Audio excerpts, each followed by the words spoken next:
acting, you correct tons of stuff. Most of the time it would be pushing poses and drawing them so it reads clearly. And that's when the 2D background shows up.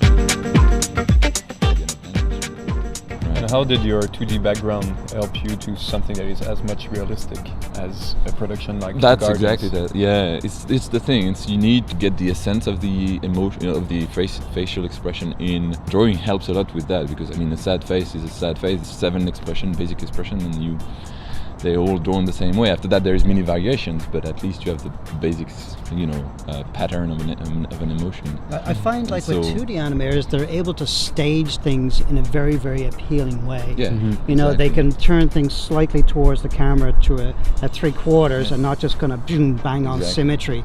And they know what to push and what not to push to keep the appeal. Exactly. And I think that's probably very important. That's funny because it's one of the main note I was giving to my team over and over and over again. You were the lead of North. I was the animations for North and the character lead for North. But then people were showing me their shots, and then I would correct them. So of course you correct acting, you correct tons of stuff. Most of the time it would be pushing poses and drawing them so it reads clearly. And that's when the 2D background shows up, where you have maybe an advantage over. I mean, my technical background is not very good, but at least the 2D one just helps for that, So you actually rely on the reference, and then you isolate the key pose, and you just push graphically those poses, and this is where. Well, on Guardians on Guardians it was a bit different. That's what I'm doing on the show, and now because it's much more pushed, so I'm just really isolating my main poses and then pushing them as far as I can.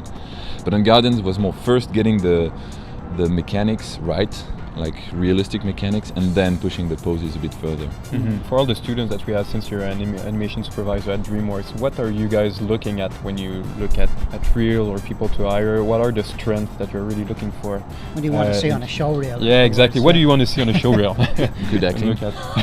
Good acting? Good acting, yeah. Most of the time, yeah. What does it mean, good acting? Good acting is not every word is hit by an accent on the body and the eyes and the head and the hands. So avoid the cliches. Avoid the cliches. Be genuine as much as you can, and get some fresh ideas in there, because always this kind of acting is so boring after a while. Because it's been done so much. It's been done so much. It's recipes, and we don't do that anymore. So, and if you can get a nice emotional shot as well. I mean, I like to see that myself. I mean, that's like a close-up of a face that's going through different emotions, and that you read clearly and you say, okay, I feel for that character. That's great.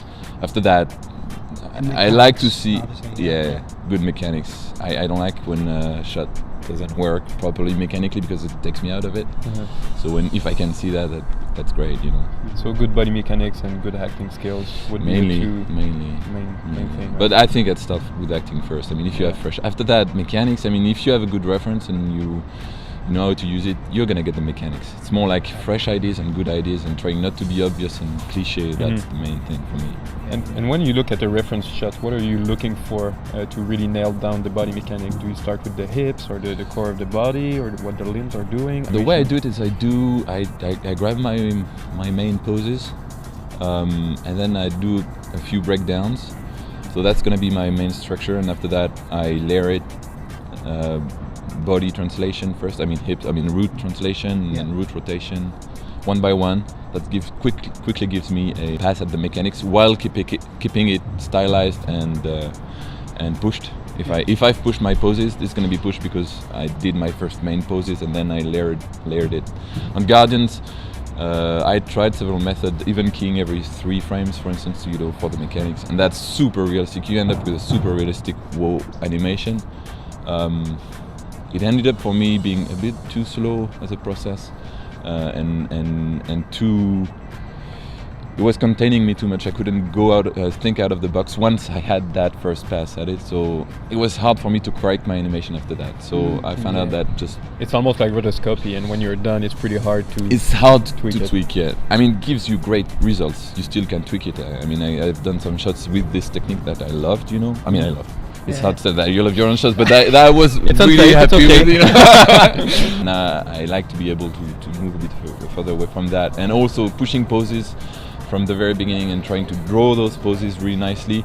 When you do that, it's very hard to do because you're so close to your reference. So it's So it's that hard to let your shots evolve, you know, past like your exactly, first pass. exactly. On Guardians, it was great for some shots. It was perfect to use that because you want to be super subtle. So I used it and it was great.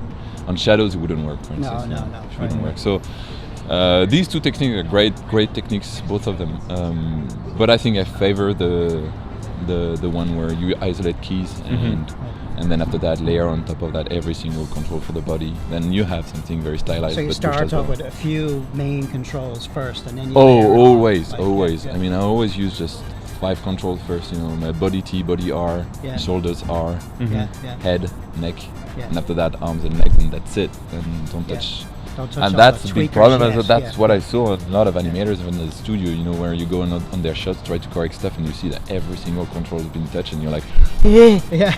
what are you doing? Yeah. How can I correct this? You can't correct it. Keep it simple, otherwise I'm never gonna be able to solve that problem. Yeah.